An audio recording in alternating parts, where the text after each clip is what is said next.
will do with you this morning, this lovely New Year's morning, is to introduce you to the concept that I believe is the most misunderstood idea when it comes to Israel. It is often willfully abused. And if I do my job well, at the end of my talk, you will be far more confused about it than you are right now. So what do I want to address? What I want to address is the question of what does it mean when we say that Israel is the Jewish state? What is that? What does it mean to say that we've established a Jewish state? What is it? So for that, I have to say a few words about what it means to be Jewish, right? Now, when we speak of being Jewish, we often talk about history, tradition. We emphasize thousands of years of history. And for good reason. We go all the way back to speaking of the ancestors of the Hebrews. The Hebrews, the people who emerged from Abraham, went to Egypt, supposedly built the pyramids or something else, stayed there for a few hundred years, and through Exodus came back to this land. Then they established a kingdom and became known as the Israelites, the kingdom of Israel. Israel being the grandson of Abraham, the Israelites, the kingdom of Israel.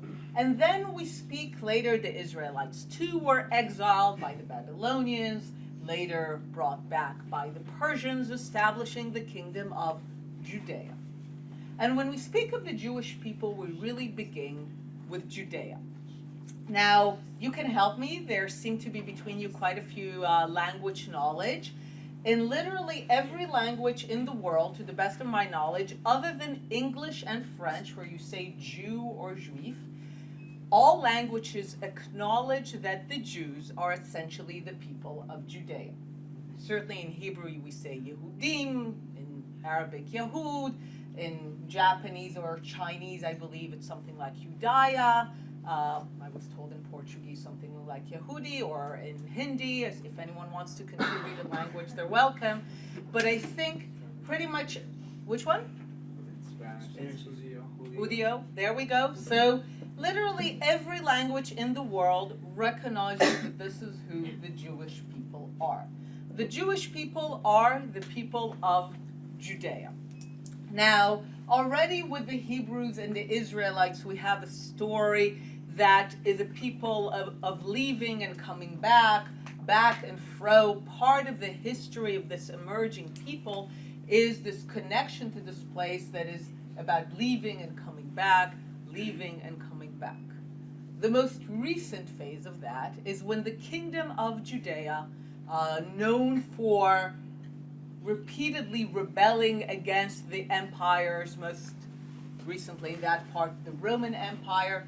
Basically, at one point, the Roman Empire decides to put an end to this annoying kingdom that repeatedly rebels. The Romans, being the Romans, they're very effective at it. They raze the place to the ground and send many of the leadership, notables, and people into exile, dispersing them. And this is really when we begin to speak of the Jewish people. The Jewish people is really the story of the people of Judea in exile. Now, the people of Judea, given their history, the predecessors, the Israelites, the Hebrews, have an expectation of returning.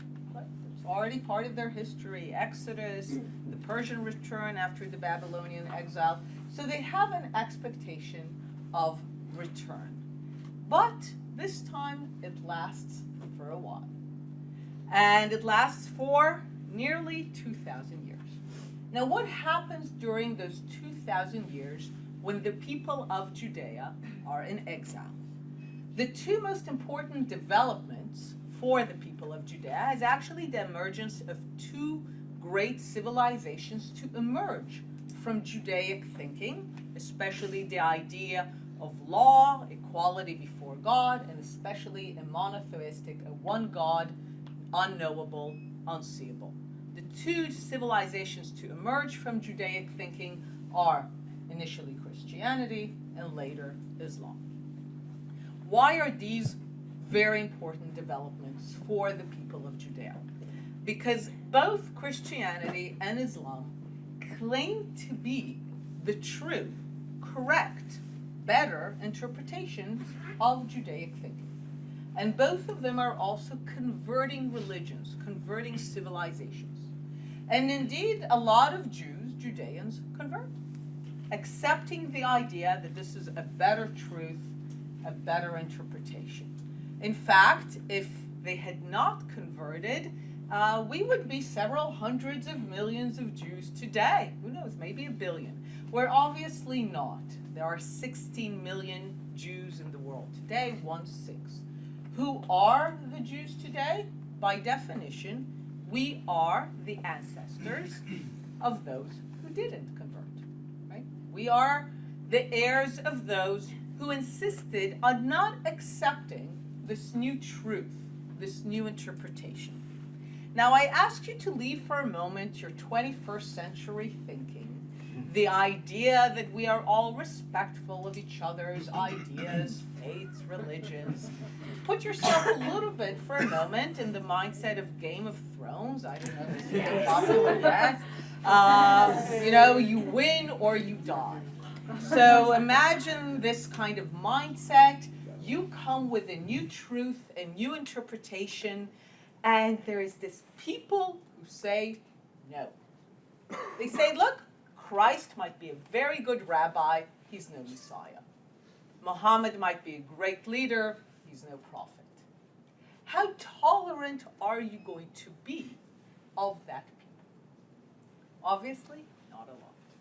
And indeed, both Christianity and Islam develop towards the remaining Judeans a very adverse attitude that also becomes part of social norms, theology, legal practice, that basically says these people don't belong. They are headed to the dustbin of history. They can't be considered moral beings that choose well between good and evil, because it can't be that in rejecting the New Testament, in rejecting the new prophecy, they are choosing morally. And in both these civilizations, the idea of the Jew as the other, as an immoral being, becomes very much part of the fabric of pretty much every cultural output. Now, being a Jew under these conditions is, for centuries, one thing. If you choose not to convert, if you remain a Jew, being Jewish is essentially one package, one coherent whole. What does it mean? It means that you belong to a people, to a nation, to a tribe. You have a covenant with God.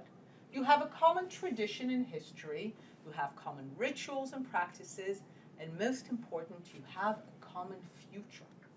What is the future? It's the future of restoration, when your people will be returned to their original land, restored to sovereignty, the Messiah will come. That is the common future, the one that keeps Jews believing that it's still worthwhile to be who they are. And if you're Jewish, you are in with the entire package. You're part of a people, of a nation, of a tribe, of a covenant with God. You're in with the entire package, no picking and choosing. What if you want out? You don't want to be part of this denigrated, discriminated against, marginalized group. Well, your only way out is conversion. Convert to Christianity, convert to Islam, and you're out. If you're out completely. You no longer are with your people, with your family, you're out. The dominant culture might still suspect you, as they do converts, but your children and grandchildren will probably be fine. And obviously a lot of people did. And that's the situation for centuries. 1500, 1600, 1700 years. And then modernity, the modern era. And the modern era introduces a whole lot of new ideas. The ideas known as the Enlightenment. The radical idea that human beings are masters of their fate. That human beings need not accept a divinely ordained hierarchical order where everyone knows their place. This is the essence of the modern revolution. The modern revolution says we no longer accept, in fact, the idea that there is a God. And certainly we do not accept that there is a divinely ordained, a hierarchical order where everyone has a place in the hierarchy, where everyone knows their place, and where no one challenges their place. Right? It's the essence of pre-modernity. You don't challenge your place. How you're born, whatever station you're born into, whatever role you're born into, that's your life, and that's how you die. Modernity challenges all that, brings the idea of the Enlightenment, of the mastery of fate, the idea that how you are born should not determine the course of your life and how you die. And with the ideas, there emerges the idea of the nation, the people who give the authority to rulers rather than God. So the idea of the nation, and it is the idea of the secular nation. And all of the ideas really explode on the world stage with the French Revolution. The idea of the equality, of the liberty, and the solidarity of human beings in pursuit of their essence. And the French Revolution also brings the idea of the French Republic, right? That secular republic where everyone is a citizen. This new idea of the citizen rather than the subject. And something new is born. France, the nation, the secular republic, the citizen. And as Napoleon sweeps across Europe with the ideas of the French Revolution, I'm sure you know in his mind he was a liberator of Europe, not a conqueror. And when he brings the ideas, he also brings them to the Jews. And he tells them, look, you are hereby emancipated. And what does it mean that the Jews are emancipated? He tells them, look, you can be French. You can be equal as citizens of the French Republic. And it will no longer matter that you are Jewish. Think how radical that is for Jews who spent hundreds of years knowing their place in a hierarchy. They are being told, you can be equal in our society, and the fact that you're Jewish doesn't matter. The only thing that matters is that you're a citizen of France, or Germany, or Italy, or Spain, or all of the nations that begin to be created in that moment of history. There is a caveat. The caveat is this. In the words of Napoleon to the Jews, it says, as individuals you shall have everything, but as a people, nothing. Why as individuals everything, and as a people nothing? Because as individuals you are citizens, equal citizens of a republic, everything, equality. Why as a people nothing? Because this is the moment that the French nation is born. The idea of the solidarity among all French people. The idea of the German nation. The idea of the Italian nation. Well, if there's a French nation, there cannot be a Jewish nation within it, right? Only a French nation. And all are loyal to that nation. So this is the first moment in history when Jews are basically told to set aside the tribal, national, people aspect of their identity and leave only the elements of ritual, faith, religion.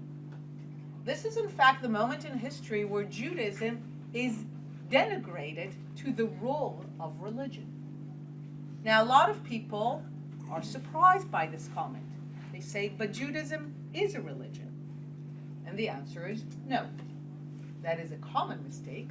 It is a Western mistake because it is a Western construct to say that Judaism is a religion only.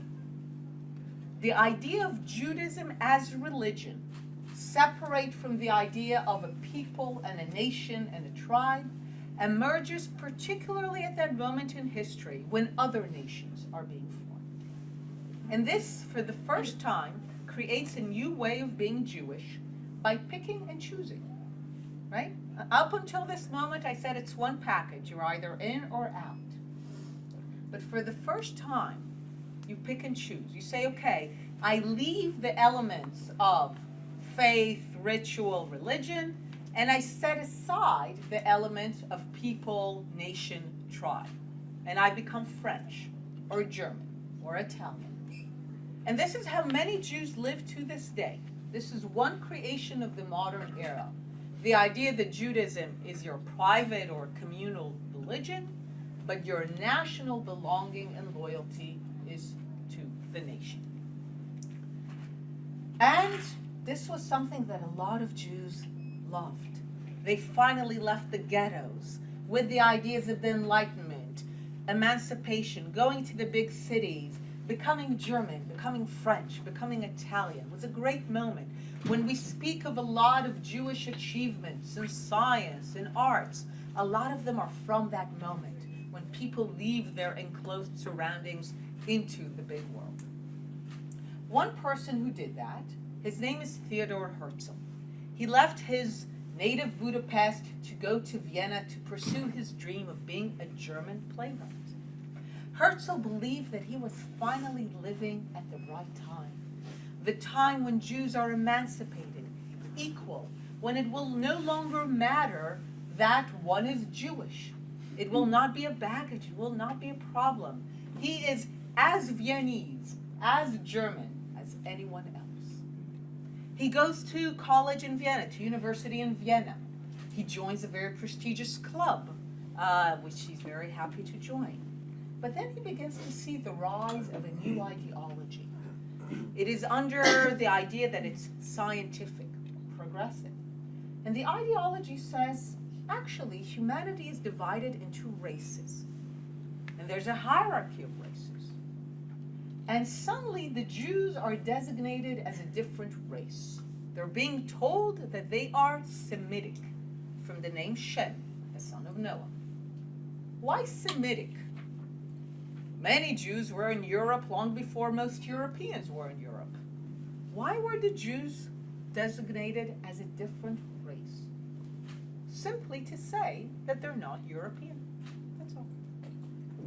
And Herzl sees the rise of this new idea.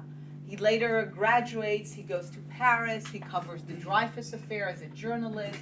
He notices the cries in the squares against the Jews. He sees how Captain Dreyfus, a man who believed in the idea of the French Republic, of loyalty to the nation of France, is charged with treason for no good reason that he's a Jew. Herzl takes in all that and he says, okay, I get it. You Europeans, you talk the talk of equality, but you can't walk the walk. You tell us we are the same. You tell us we are your equals, but when it actually comes to behaving like we are your equals, you just can't do it. So religion is no longer an acceptable idea, so now you come up with a new idea and you tell us we're a different race. But you just always come up with a new idea to tell us that we don't belong. So Herzl says, and other people with him thinking at that time, noticing that phenomena, that hypocrisy, and they're saying, you know what? The price that we paid in saying that the Jews are not a people, that we're not a nation, that we're only a religion, that was actually too high a price to pay.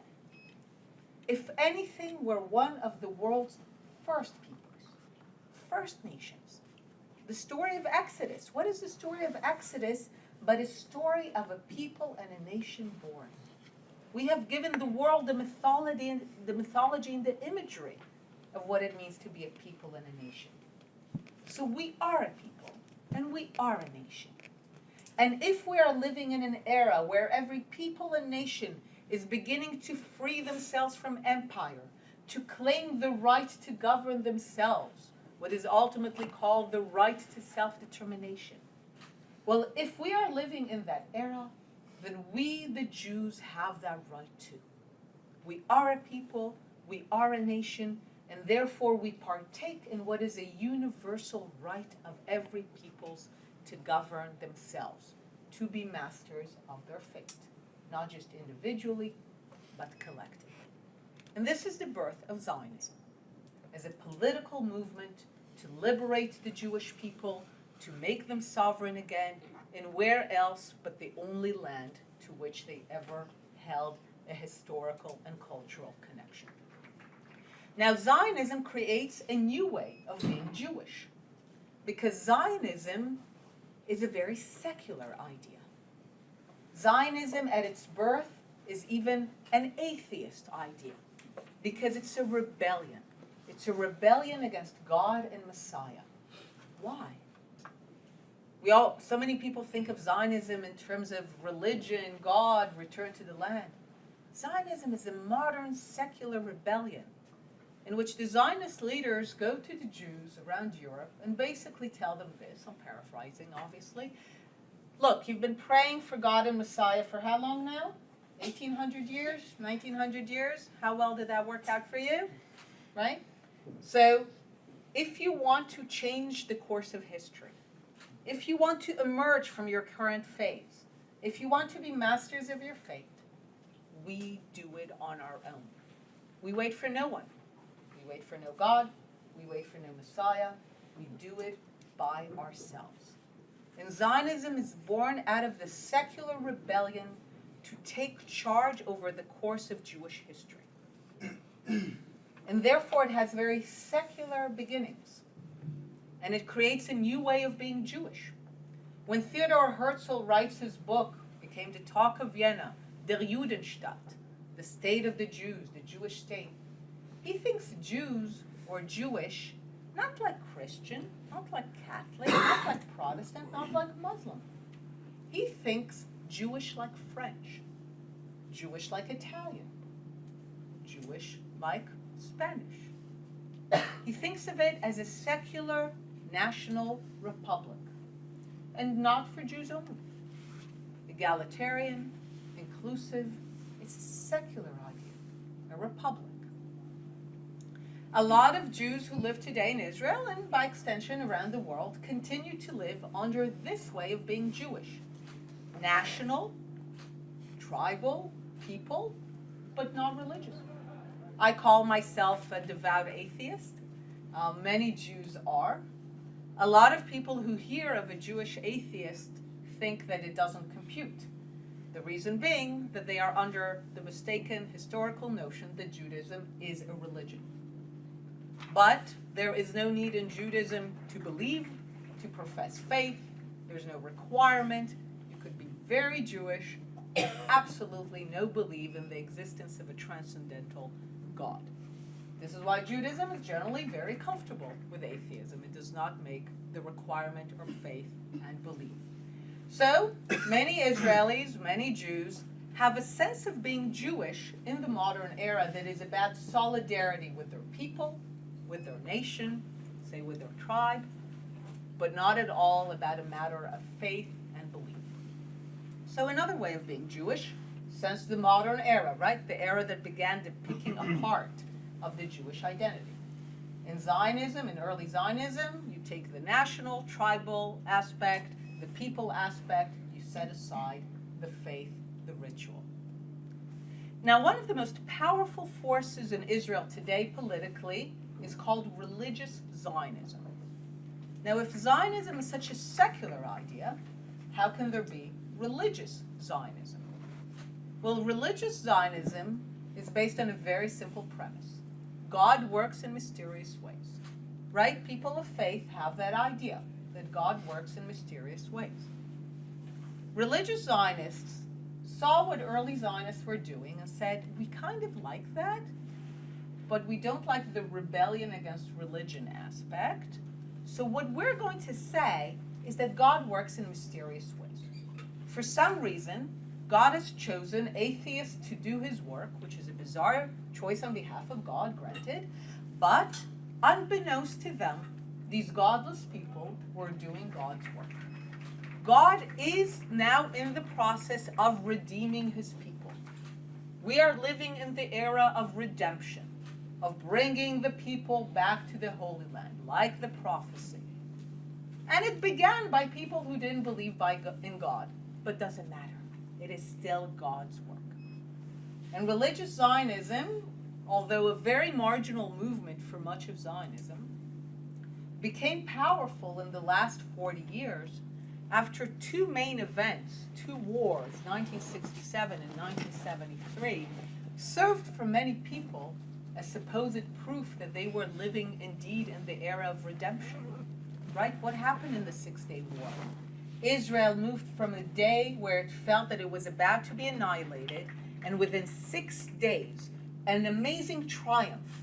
Israel triumphs over 5 Arab armies, captures land triple the size of Israel, the Sinai Peninsula in the south, the Golan Heights in the north, the Gaza Strip, and the West Bank.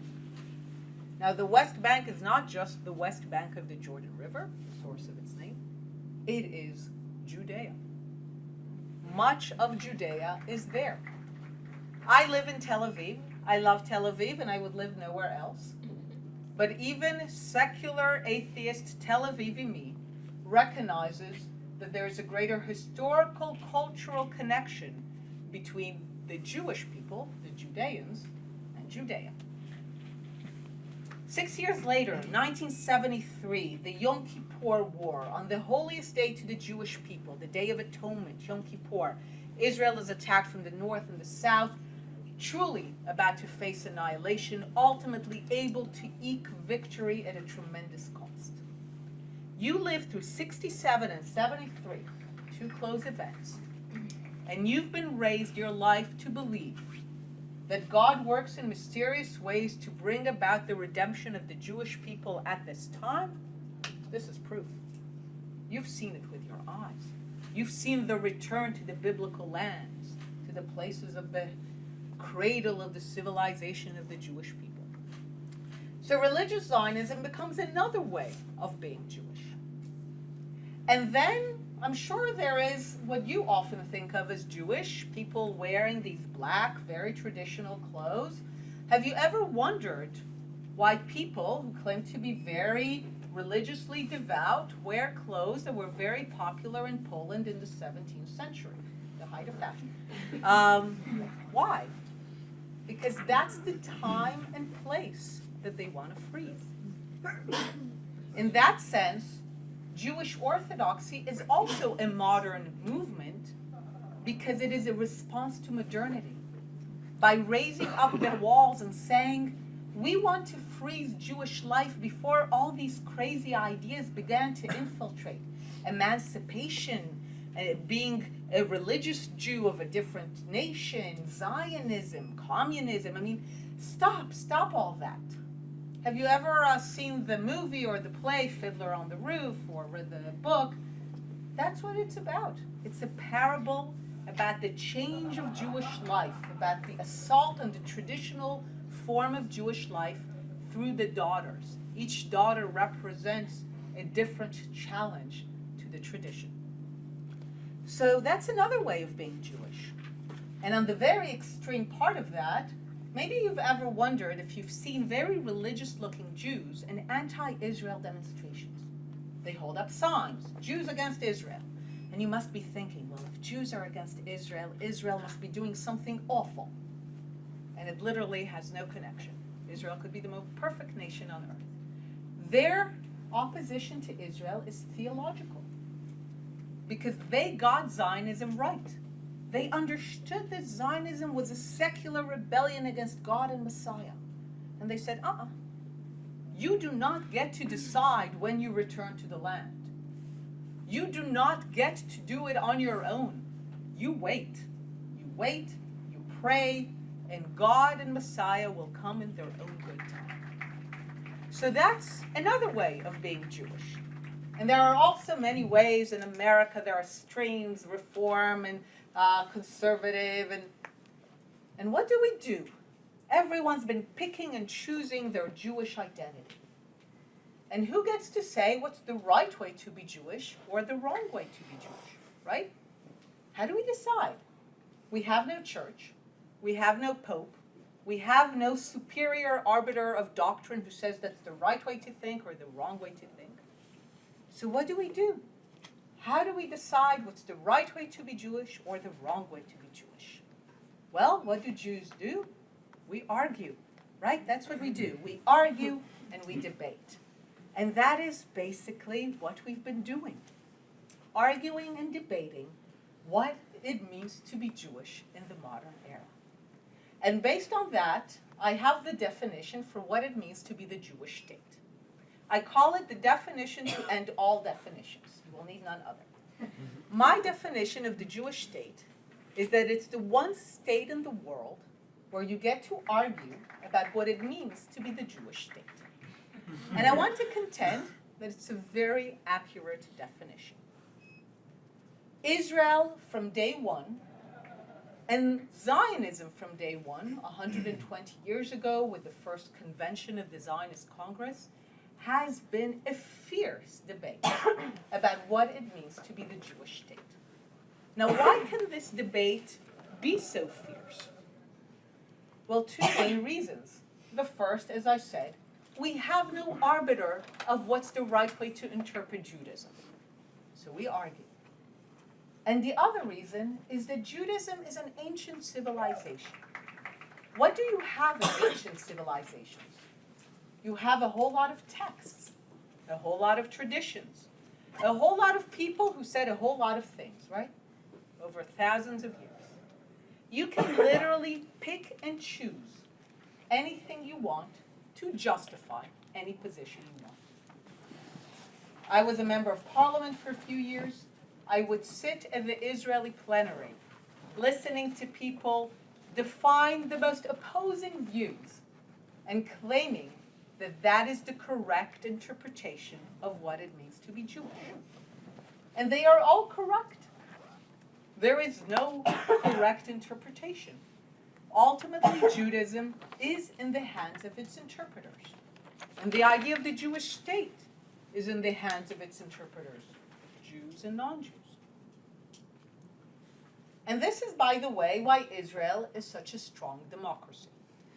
We often like to mention that we're a democracy. I'm sure you've heard that. We like to emphasize that we're the only democracy in the region.